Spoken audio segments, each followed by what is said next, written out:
As the armed forces of ISIS continue to take control of vast areas of Iraq, the administration has now ordered armed drones into Baghdad. The United States military is becoming involved once again in the war in Iraq, and this is coming just as political support for Iraqi Prime Minister Nouri al-Maliki is fading. Members of his own party are now saying he is not a viable candidate for re-election.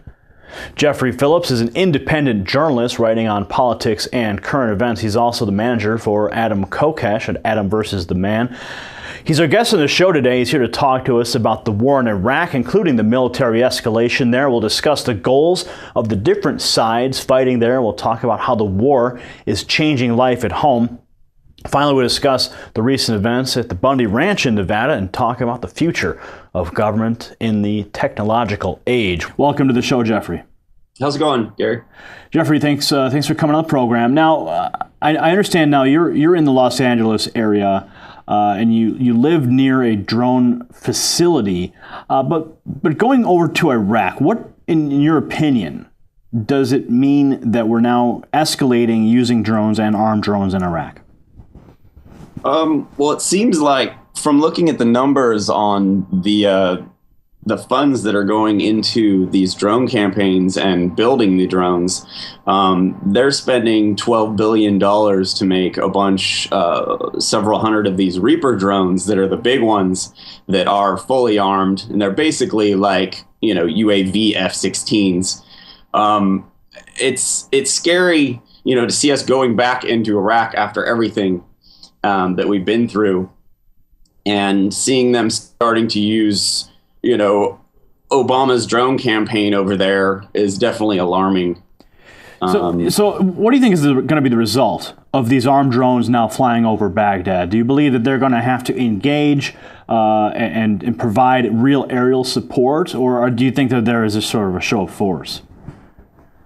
I would say that, if they're going to be flying them armed up there, they're definitely going to be using them. They're going to find any excuse to start implementing those drones out there. It's just it's very odd because so far the drone campaign hasn't been that great. Of all the Predators that they made at $4 million a piece, I think they made around 310 of them. 200 of them have crashed. And with the budget for the Reaper drones being $12 billion, it's just very interesting to see how they justify that. So what do you think the administration? What do you think the administration is going to gain from the presence of drones and now the military advisors there? Well, they'll probably get the American public believing that there's a safer, more precise war going on out there, with the implementation of smart bombs. They used to be like, oh, well, we used to carpet bomb, in World War II, and now, we can send a smart bomb in through the window. And with these drones, since they aren't putting American boys in harm's way, they're probably going to get a little bit more backing for going back into Iraq, at least by the American public, since we're only going back with drones. Oh, it's just limited. It's not really war. It's just, it's like the excuse they use for Syria, oh, it would just be a limited bombing. It's not an actual war. It's just, it's excuses. So what do you think the cost of a complete withdrawal of the United States forces from Iraq would be if the situation played out as it is right now? I thought we already did that with the status of forces agreement, but there's always going to be conflict in that area. There always has been. And, like Afghanistan, it's very similar there. Countries have gone in there for thousands of years and tried to take over it. It's just a really good place for us to go if we want to keep the wars going and keep, the profiteers lining their pockets. Jeffrey, you live near a drone facility, and as an independent journalist in your investigations, what have you discovered as far as the impact of drone use here in the United States? Well, about a year ago, me and my wife bought some land in the Antelope Valley in northeast LA area of Los Angeles County. And our first time out there, me being an activist, you could imagine how surprised I was to see a Reaper drone over my property.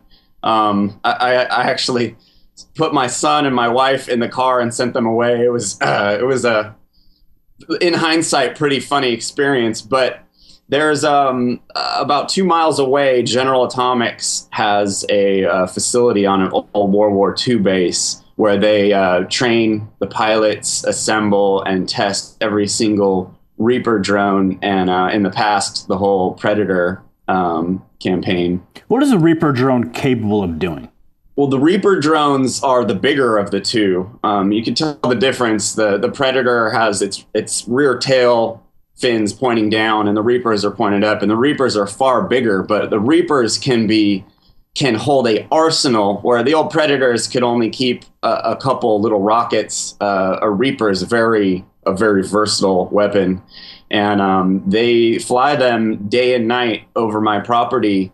And occasionally they go out over the mountains towards LA, and it's very strange seeing them flying around Southern California. Every time I see one, my stomach feels funny because I know where they're about to go. You know, I know where they're going, and I know how horrible they are. Can you give us some examples of how Reaper drones have been applied in warfare, especially in the Middle East, as we see escalation now? Well, the bombing campaigns that are happening out there are the Reapers are taking the more advanced. They can do bigger missions with more weapons, and they're being used in Pakistan, among other places.